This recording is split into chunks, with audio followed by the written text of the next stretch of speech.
वीरता की वर्ती भारत की भव्यता को करुणा की कल में सिखा गई ये चूड़ियां, पौरस की परपाती तलवारें पड़ा गई तो गरिमा की गोस्तियां लिखा गई ये चूड़ियां। दृढ़ता के वरदान को वीरों ने टिकाया तो धीरता को धैर्य से टिका गई ये चूड़ियां। जलकर जब जौहर की ज्वाला अपनाई तो खिलजियों को भी औकात दिखा गई ये चूड़ियां। नमस्कार, परम श्रद्धेय सभापति महोदय, सम्मानित निर्णायक मंडल, यहाँ पे उपस्थित समस्त युवा शक्ति, मैं संध्या यादव नोडल आगरा से आप सबके समक्ष प्रस्तुत। महोदय, आज का मेरा विषय बिंदु है भारत संविधान के 75 वर्ष और उसकी यात्रा के विषय पे आप सबके समक्ष प्रस्तुत। महोदय कहते हैं, अधिकार समन्वय पथगम न्याय आधारित सदा लोकतंत्रम भारतम ध्रुव चिन्हम। इसका अर्थ है भारत का संविधान अधिकार और समन्वय का मार्गदर्शन करता है, जो न्याय पर आधारित, जो संविधान एक ध्रुव की भांति है जो हमको दिखाता है।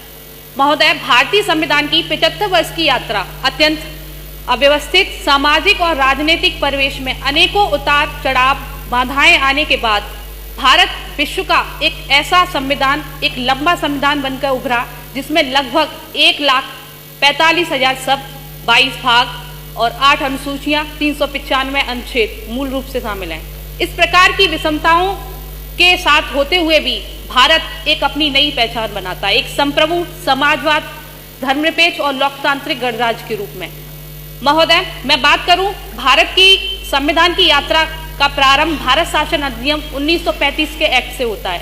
इसमें भारतीय संविधान का ढांचा और संवैधानिक व्यवस्था की बात की गई। इसके साथ साथ सेकेंड वर्ल्ड वॉर होने के कारण भारत में क्या हुआ कि स्वतंत्रता की मांगें तीव्र होने लगी, जिससे ब्रिटिश सरकार ने 1946 में कैबिनेट मिशन बुलाया और इसके द्वारा संविधान का मसौदा तैयार करने का जिम्मा सौंपा गया। महोदय, मैं बात करूं इसी तरीका से संविधान की पहली बैठक 9 दिसंबर 1946 में, देन 13 दिसंबर 1946 में संविधान का प्रस्ताव पारित हुआ।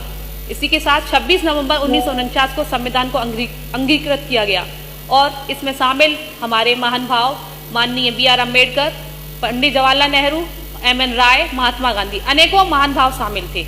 अगर मैं महोदय बात करूं आज के दौर के भारत के संविधान में, जो कि अत्यंत प्रभावशाली कुछ मुद्दे रहे हैं, जैसे कि धारा 370 और 35A की समाप्ति, आज के दौर के संविधान में एक काफी प्रभावशाली मुद्दा था।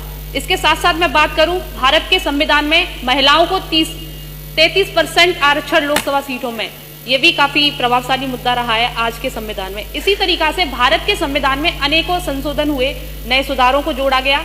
इस तरीका से भारत की संविधान की यात्रा चलती आ रही है। अंत में मैं सिर्फ इतना ही कहना चाहूंगी, मैंने जो भी कहा अभी तक उससे अनसुना अधिक है।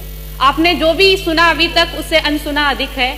अगर आप थोड़ी देर ठहर जाते तो ये जान पाते। Thank you.